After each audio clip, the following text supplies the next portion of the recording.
Alright guys, a very short tutorial here. So if you like install a hard disk or SSD and it doesn't show up here, what you're gonna do, you're gonna go to start menu and type partition, because you have to partition.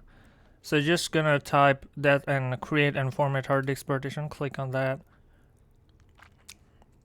and then wait a couple of minutes, and as you can see, these are my unallocated space. All you have to do is just right click and new simple volume. I'm gonna click next and just put same as it is.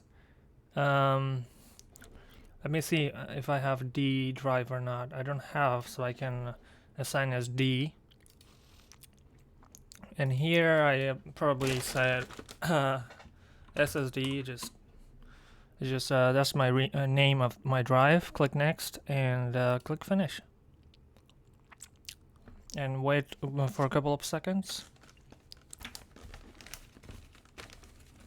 And as you can see, it said healthy primary partitions, and I have my drive now, so I don't have to refresh. As you can see, this SSD came up over here. So that's basically it, guys. Thanks for watching, and don't forget to like and subscribe.